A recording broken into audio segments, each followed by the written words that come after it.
भारत भूगोल कक्षा 10 दूसरा पाठ हमारा है वन एवं वन्यजीव संसाधन।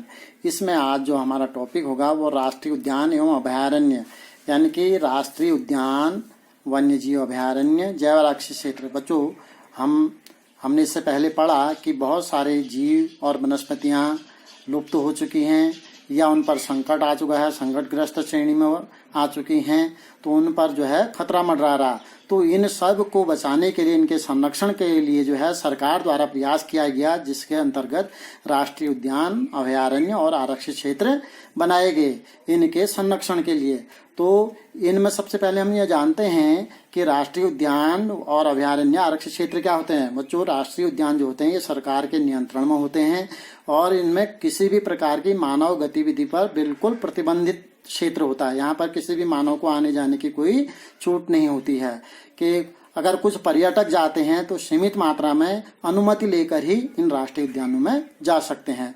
उसके बाद वन्यजीव अभयारण्य की बात करते हैं तो यहाँ पर कुछ निजी कार्यों के लिए अनुमति दे दी जाती है और इन अभयारण्यों की सीमा का निर्धारण नहीं होता। ये बहुत ज्यादा फैले हुए क्षेत्र में होते हैं। इसमें मनुष्य को, यानी कि मानव को, कुछ निजी कार्यों के लिए अनुमति दी जा सकती है और ये बड़े क्षेत्र में फैले होते हैं। उसके बाद तीसरा आया जैव आरक्षित क्षेत्र।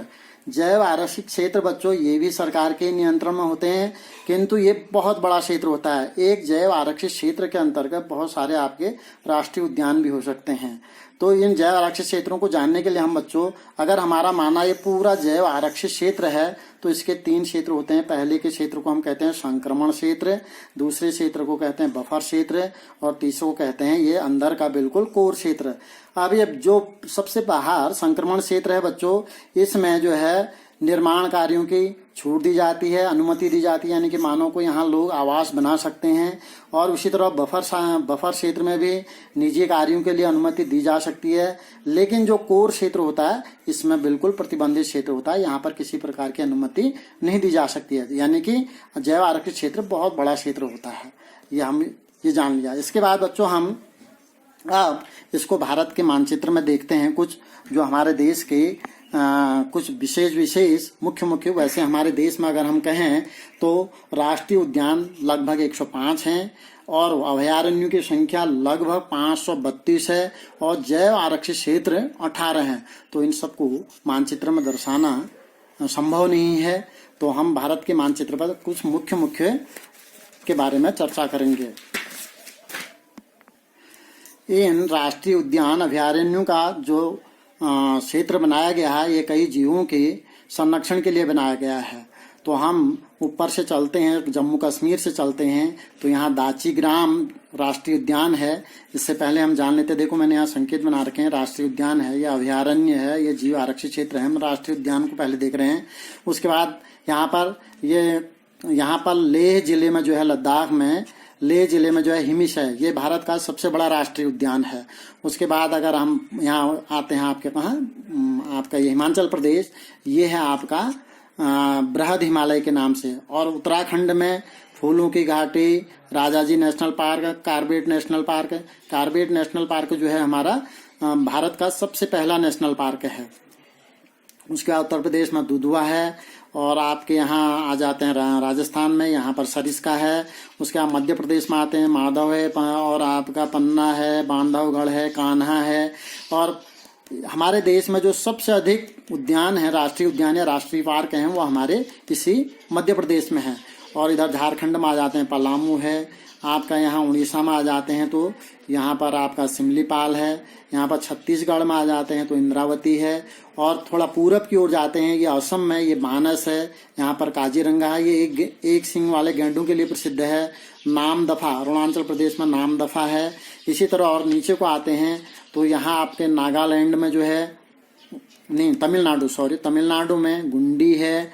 और यहाँ केरल में आते हैं तो पेरियार है। और उसके बाद यहाँ एक छोटा राज्य, हमारे देश का सबसे छोटा राज्य है तो इसमें भगवान महावीर के नाम से है। और महाराष्ट्र में आते हैं तो बच्चों संजय गांधी है। और गुजरात में आते हैं तो गिर है, जो एशियाई शेरों के लिए प्रसिद्ध है, ये वाला राष्ट्रीय पार्क है। और इधर पश्चिमी बंगाल में सुंदरवन भी है। उसके बाद अभयारण्यों की बात करते हैं तो अभयारण्य हमारे उत्तर प्रदेश में चंद्रप्रभा है और आप यहाँ आ जाते हैं तो यहाँ रणथंभौर है, भरतपुर है, यहाँ कोयना है महाराष्ट्र में, और यहाँ उड़ीसा में चिल्का है, और आपके पश्चिमी बंगाल में यहाँ जलदपाड़ा है। तो ये हमारे कुछ अभयारण्य हैं। उसके बाद जीव आरक्षित क्षेत्र जो 18 हैं उनमें से कुछ हमने यहाँ पर लिए हैं। जैसे यहाँ पर हम उत्तराखंड में कहते हैं नंदा देवी है। उसके बाद यहाँ कच्छ, गुजरात कच्छ में है, यहाँ पर जंगली गधों के लिए है। उसके बाद नीचे आ जाते हैं नीलगिरी है। नीलगिरी आपका यहाँ ये कर्नाटक हो गया, तमिलनाडु हो गया, और ये आपका केरल, इनकी सीमाओं से लगा हुआ है। उसके बाद आपका यहाँ आ जाते हैं मेघालय में, तो यहाँ नोकरेक है। उसके बाद यहाँ आ जाते हैं तो यहाँ पर आपका कंचनजंगा यानी कि सिक्किम में, और यहाँ आ जाते हैं मध्य प्रदेश में, तो यहाँ पंचमढ़ी है। तो इस तरह से बच्चों ये हमारे देश के राष्ट्रीय उद्यान, अभयारण्य और जीव आरक्षित क्षेत्र हैं। और यहाँ पर आपका ये अंडमान निकोबार में मिडल बटन के नाम से है। उसके बाद हम इनसे संबंधित कुछ छोटे प्रश्नों की बात करते हैं बच्चों। तो छोटे प्रश्न जैसे हमारे पहला, भारतीय वन्य जीव रक्षण अधिनियम संरक्षण अधिनियम 1972 में पारित किया गया। भारत का प्रथम भारतीय उद्यान जिम कॉर्बेट हमारे नैनीताल उत्तराखंड में है। इसका पुराना नाम जो था हैली नेशनल पार्क था। इसकी स्थापना 1936 में की गई थी। देश में सर्वाधिक राष्ट्रीय उद्यान वाला प्रदेश अभी मैंने बताया था मध्य प्रदेश है। और भारत का सबसे बड़ा राष्ट्रीय उद्यान हिमिश है, जो लेह जनपद में लद्दाख में स्थित है। और सबसे छोटे की बात करते हैं तो सबसे छोटा राष्ट्रीय उद्यान है साउथ बटन आइलैंड, यानी कि हमारा अंडमान निकोबार द्वीप समूह में स्थित है। इसकी स्थापना 1987 में हुई थी। उसके बाद अंडमान निकोबार द्वीप समूह राज्य या केंद्र शासित प्रदेश में सबसे ज्यादा वन्यजीव अभयारण्य हैं, 90 के लगभग यहाँ हैं। उसके बाद पेरियार अभयारण्य जो है जंगली हाथियों के लिए प्रसिद्ध है, यानी कि केरल में जो पेरियार है वो जंगली हाथियों के लिए। उसके बाद बाघ संरक्षण अधिनियम प्रोजेक्ट जो पारित किया गया बच्चों, वो 1973 में पारित किया गया। हाथियों के संरक्षण के लिए जो परियोजना बनाई गई वो 1992 में, मगरमच्छ के लिए जो परियोजना बनाई गई 1974 में बनाई गई, और गिद्धों को बचाने के लिए जो परियोजना लागू की गई वो 2006 में की गई, और गंगा नदी में स्थित डॉल्फिन को बचाने के लिए जो परियोजना जाए वो 2009 में की गई, और 2009 में ही हमारे डॉल्फिन को जलीय जीव घोषित किया गया। गिर राष्ट्रीय उद्यान एशियाई शेरों के संरक्षण के लिए प्रसिद्ध है। गैंडों के संरक्षण के लिए असम के मानस, काजीरंगा तथा पश्चिम बंगाल का जलदापाड़ा मुख्य हैं।